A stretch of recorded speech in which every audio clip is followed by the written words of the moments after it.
Welcome to the Designing for Dissemination, Implementation, and Sustainability, or D4DI&S training. My name is Jen. Today I will go through Module 2, Pre-Implementation Assessment. Along with this video, there is a corresponding playbook.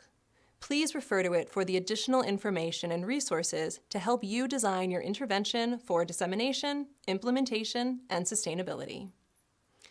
The objective for this module is to learn about pre-implementation assessment and how to apply it to enhance implementation and sustainability of your intervention.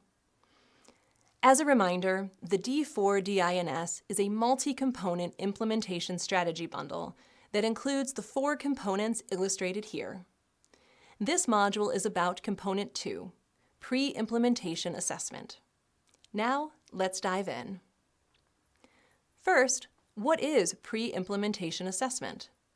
In D4DI&S, pre-implementation assessment is a set of activities conducted before implementing a new intervention.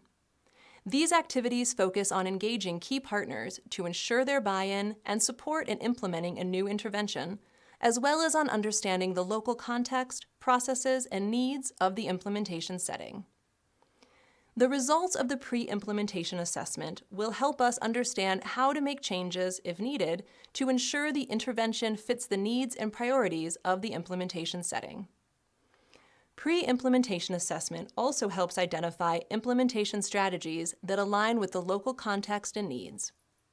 Using a theory, framework, or a model provides a roadmap to collect meaningful and actionable information during the pre-implementation assessment.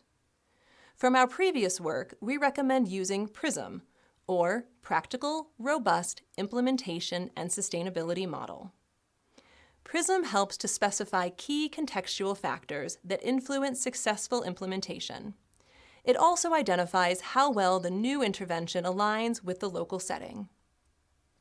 Another helpful framework is RE-AIM.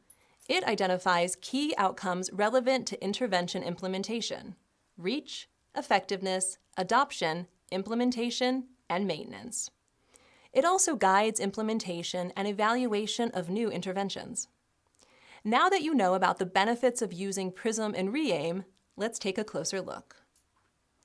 This is a figure of how PRISM and RE-AIM work together.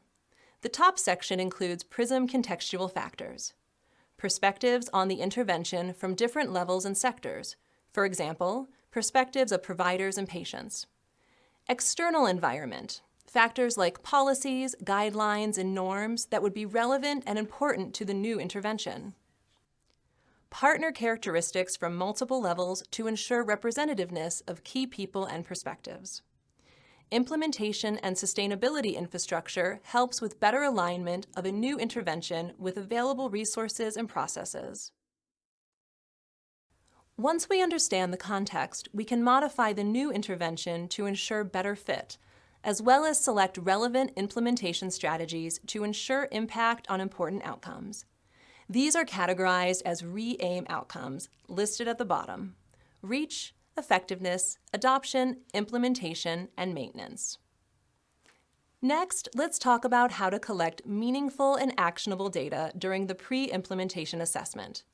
From our previous work, we suggest the following tools: key informant interviews, process mapping, and brain writing pre-mortem. Using them in combination usually yields the best results to gain a more comprehensive understanding of the local context. Additional details and more in-depth application of these tools are available in the playbook. Key informant interviews is one of the most common data collection methods in qualitative research. It explores not just the what, but also the why. By key informant, we define any partners who would be impacted by the new intervention. Key informant interviews are usually semi-structured, which means they may include loosely structured questions, allowing a free flow of ideas and information, as well as specific targeted questions informed by frameworks and models. It is important to talk to key informants in different roles to ensure various perspectives are obtained. Results of the key informant interviews will help you obtain perspectives and insights about the intervention, available resources, buy-in, and so forth. They will identify which implementation strategies will be most helpful to use in a particular setting. We offer examples of interview guides from our previous work in the playbook. Here are some tips to conduct a key informant interview. Sit across from the interview participant and maintain eye contact, if interview is face-to-face. Introduce yourself and describe the purpose of the interview. Reassure the participant the interview is voluntary and anything shared in the interview will be kept confidential. Ask the participant for their permission to record the interview. Process mapping is another pre-implementation assessment tool. It is borrowed from Lean Six Sigma and other process improvement methodologies.